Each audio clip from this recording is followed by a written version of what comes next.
కన్యవారి కనుక చూసుకున్నట్లయితే మీకు 1వ తేదీ నుంచి 15వ తేదీ వరకు చంద్రుడు భాగ్యస్థానం నుంచి 3వ స్థానం వరకు సంచరిస్తున్నాడు.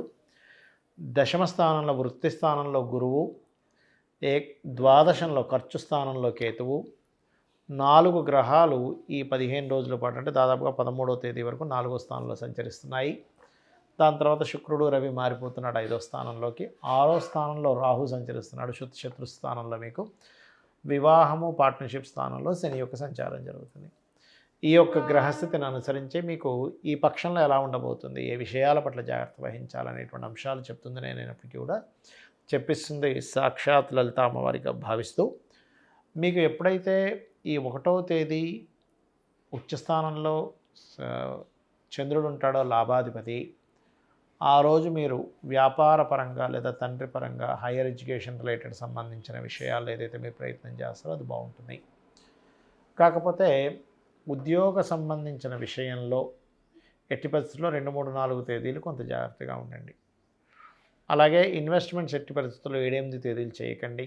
మరియు ఈ 14, 15 తేదీలు ఎవరితోనైనా ఏదైనా మాట్లాడేటప్పుడు అగ్రిమెంట్స్ చేసుకునేటప్పుడు కొద్దిగా జాగ్రత్తగా ఉండండి. ఈ పక్షంలో ఈ తేదీల్లో ఈ జాగ్రత్తలు తీసుకోండి. అయితే 4లో అధిక గ్రహాలు ఉన్నందుకు ప్రధానంగా మీకు ప్రాపర్టీస్ కొనుగోలు కానివ్వండి, అదేవిధంగా వాహనము, ప్రాపర్టీస్, ఆభరణాలు ఇలాంటివి కొనుగోలు చేయడానికి అనుకూలమైనటువంటి సమయం చెప్పాలంటే 4లో ఉండే అధిక గ్రహాలు.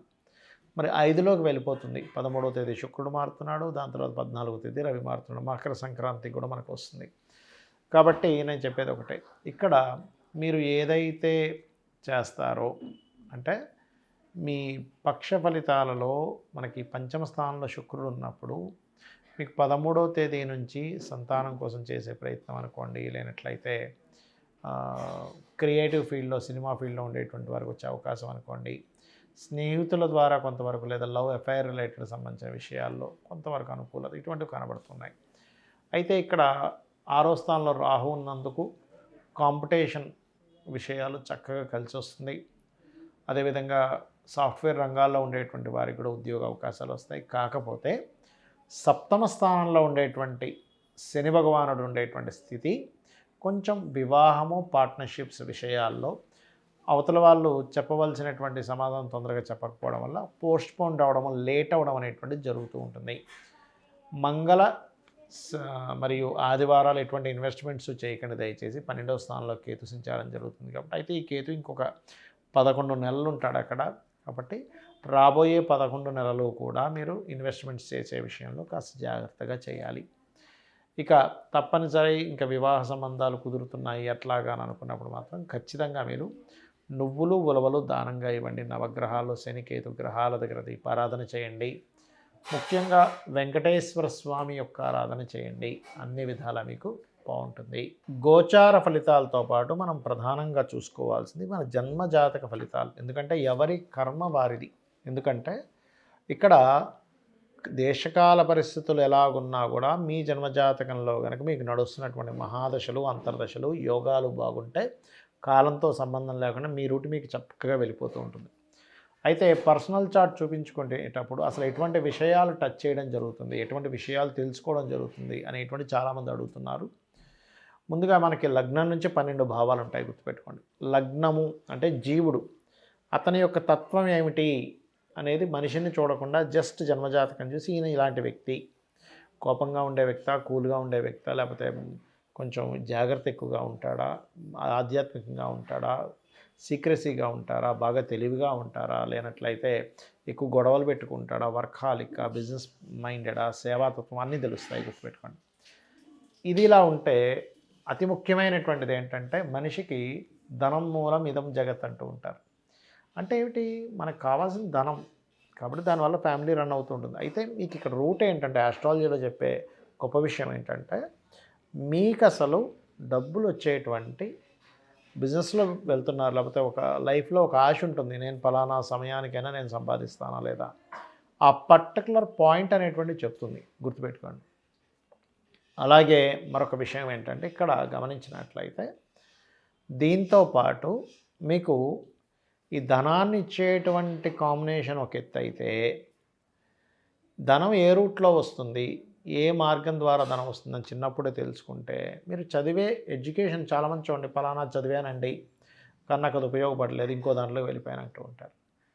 అలా మీకేంటంటే ఈ సెకండ్ హౌస్ ఏదైతే ఉందో ఈ సెకండ్ హౌస్ లార్డ్ ఎవరో, సెకండ్ హౌస్ ఎప్పుడు యాక్టివ్గా ఉంది, ఎప్పుడు డియాక్టివ్గా ఉంది, ఇన్వెస్ట్మెంట్ స్థానం పాడైన సమయంలో చాలామంది తెలియక ఇన్వెస్ట్మెంట్స్ చేస్తూ ఉంటారు.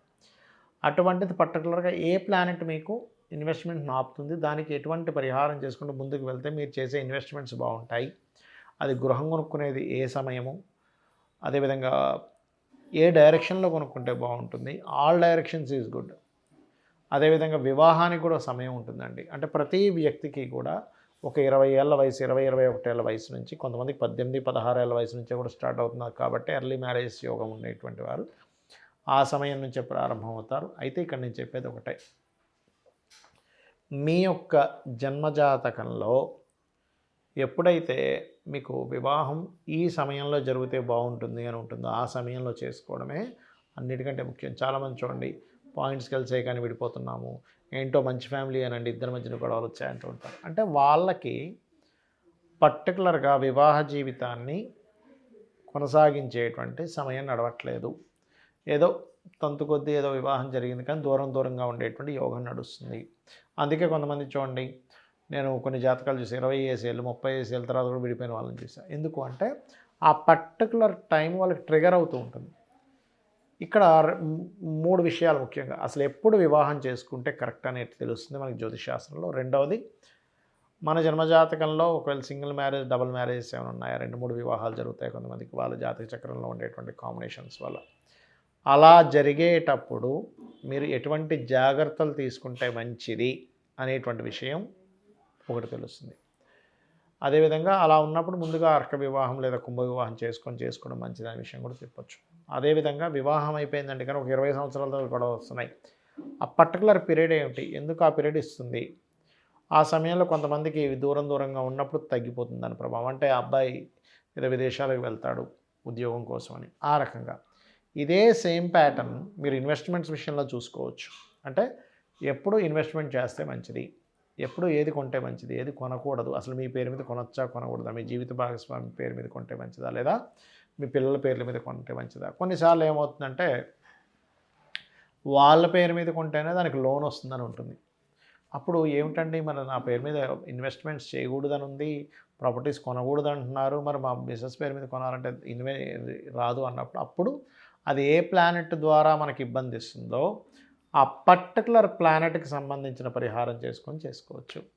అదేవిధంగా విదేశాలకు వెళ్తే బాగుంటుందా, ఇక్కడ ఉంటే ఇతనికి గ్రోత్ ఉంటుందా, అదేవిధంగా రిలేషన్స్ ఎలా ఉంటాయి, సంతానం ఎందుకు అభివృద్ధి అవ్వట్లేదు, సంతానం ఎందుకు కలగట్లేదు, అసలు ఏ ప్లానెట్ని మనం దాని యొక్క ప్రభావాన్ని తగ్గించుకుంటే, ఇక్కడ ఏమీ లేదు, సింపుల్, ఇది మెడికల్ లాగేనండి ఆస్ట్రాలజీ. మన బాడీలో పలానా ప్లేట్లెట్స్ తగ్గాయి అన్నప్పుడు వీక్ అయిపోతాడు, లేదా పలానా వైటమిన్స్ తగ్గాయి అన్నప్పుడు డౌన్ అవుతుంటాడు, పలానా ఫుడ్ తీసుకోవడం ద్వారా పలానా వైటమిన్స్ వస్తాయి, లేకపోతే పలానా కొన్ని వదలడం ద్వారా కూర్చోండి, కొన్ని ఏమో తీసుకోవాలి, కొన్నిటేమో వదిలేసేయాలి. షుగర్ బాగా ఉంది, షుగర్ని వదిలేయాలి కదా. అదేవిధంగా ఒక వ్యక్తికి పలానా ఇవి తగ్గాయి, ఫ్రూట్స్ తీసుకొని వాటిని పెంచుకుంటాడు. అంటే మనలోకి మనం ఏం తీసుకోవాలి, మన బాడీలోకి దేన్ని విడిచిపెట్టాలనేటువంటిది బాడీని ఎలా అయితే జాగ్రత్తగా ఉంచుతుందో మన జన్మజాతకంలో కూడా ఎప్పుడు దేన్ని మనం తీసుకోవాలి, అంటే దేన్ని కొనాలి, దేన్ని కొనకూడదు, ఎప్పుడు దేనికి దూరంగా ఉండాలని చెప్పేదే జ్యోతిషశాస్త్రం. ఈ రకంగా మీరు చాలామంది రత్నాల ఎంపిక కూడా జస్ట్ నక్షత్రం బట్టి పెట్టుకుంటారు. అలా కాకుండా మీకు ఏమిటి కావాలి అనే దాని మీద కూడా ఉంటుంది, గుర్తుపెట్టుకోండి. కాబట్టి ఈ రకంగా చేసుకొని మీ యొక్క జీవితాన్ని ఆనందదాయకంగా మార్చుకుంటారని కోరుకుంటూ, సరే నాకు జాతకం తెలియదండి ఏం చేయాలి, ఏమి టెన్షన్ పడకండి, చక్కగా రోజు లలితా సహస్రనామాలు చేసుకోండి. ఉద్యోగం రావట్లేదు, ఓం మాణిక్య మకుటాకార జానుద్వై విరాజితాయ నమః. అలా కాదు, నాకు ఫైనాన్షియల్గా బాగాలేదు, ఓం సంపత్కరీ సమారూఢ సింధుర వ్రజ సేవితాయ నమః. లేదు, ఓం ధర్మాధ్యక్ష ధనాధ్యక్ష ధనధాన్య వివర్ధినే నమః. లేదు, ఓం ఇంద్రగోప పరిక్షిప్త స్మరతోనా భజంగికాయ నమః. ఈ రకంగా చేసుకోవచ్చు. శ్రీమాత్రే నమః.